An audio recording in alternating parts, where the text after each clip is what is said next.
Ouroboros est l'ingénieur en chef du TVA et, en fait, leur seul ingénieur. En tant que tel, il est responsable de l'entretien et de la réparation de tous les outils de l'organisation, y compris leurs appareils de voyage dans le temps, ce qui lui donne une technologie complexe à gérer. Heureusement, Obi se révèle à la fois être un véritable génie et engagé dans son travail, puisque le premier épisode de la saison 2 de Loki le voit passer 400 ans à travailler dur, sans un seul visiteur, jusqu'à ce que Loki lui-même apparaisse. Salut à tous et bienvenue sur House of Marvel pour une nouvelle vidéo. Aujourd'hui on va parler de tout ce que l'on sait sur Ouroboros, le nouveau personnage de la série Loki. Mais avant de commencer, merci de liker la vidéo si elle vous plaît et de rejoindre notre communauté. Préparez le café, installez-vous bien confortablement, je suis Julien et vous êtes sur House of Marvel. Première question, existe-t-il dans les comics ? En effet, il existe plusieurs représentations différentes d'Ouroboros dans les pages de Marvel Comics. L'Oculus Ouroboros est une sorte de lien de magie élémentaire.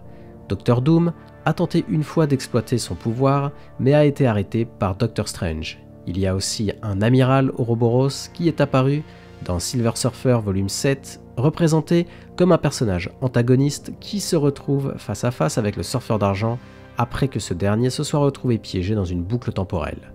On ne sait pas si cette idée se trouvera dans la saison 2, bien qu'il ait déjà été démontré que la technologie de torsion temporelle du TVA piégeait les individus dans des boucles temporelles. Fait intéressant, la boucle temporelle dans laquelle se trouve le surfeur d'argent est appelée une bande de Mobius. Le personnage de Loki, joué par Owen Wilson, s'appelle Mobius M. Mobius, et Tony Stark a utilisé une bande de Mobius inversée pour découvrir la possibilité du voyage dans le temps dans Avengers Endgame. Il est donc possible que ce thème de boucle temporelle joue un rôle majeur dans la saison 2, mais le nom d'Ouroboros pourrait également suggérer un lien bien plus profond avec Loki lui-même.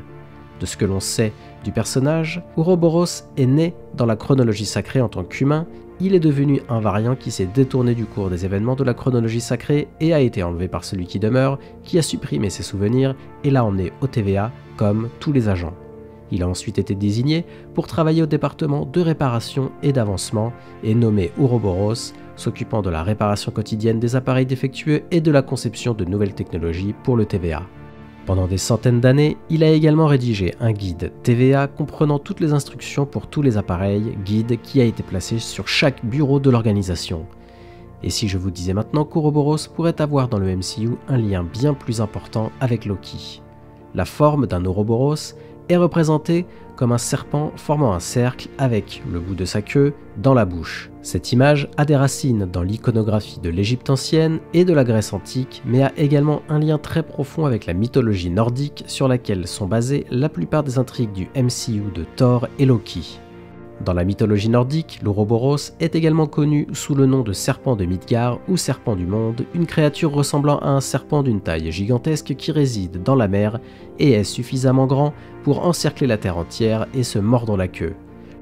La légende raconte que lorsqu'il lâchera sa queue, l'événement catastrophique du Ragnarok se produira. Ce qui approfondit le mystère cependant, c'est le fait que le serpent de Midgard est en fait l'un des propres enfants de Loki dans la mythologie nordique, avec Hel, la déesse de la mort, et le loup Fenrir, tous deux déjà adaptés dans Thor Ragnarok, bien que Hela était la sœur de Loki dans le MCU. Dans la mythologie nordique, Thor a souvent des démêlés et des batailles épiques avec ce serpent, combattant même jusqu'à la mort pendant le Ragnarok.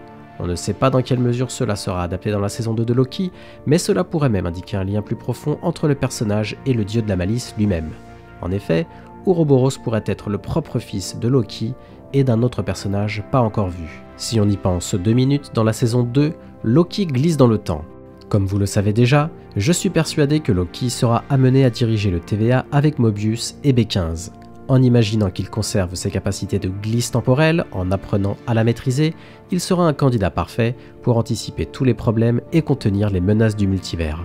Donc, on pourrait imaginer que Loki est un enfant avec un autre personnage pas encore vu, enfant qui pourrait naître dans un passé lointain ou un futur proche, puis renvoyé dans le passé pour travailler au TVA. Ou bien même un enfant né directement dans l'univers du TVA. À vous de me donner votre avis maintenant, que pensez-vous de cette théorie? Faites-le moi savoir en commentaire et n'hésitez pas à me faire parvenir vos théories, j'adore les lire et en débattre avec vous. Et comme d'habitude, merci d'avoir regardé cette vidéo, si elle vous a plu, merci de la liker et de me donner votre avis en commentaire. Aussi pour ne pas louper mes prochaines vidéos, abonnez-vous et activez les notifs.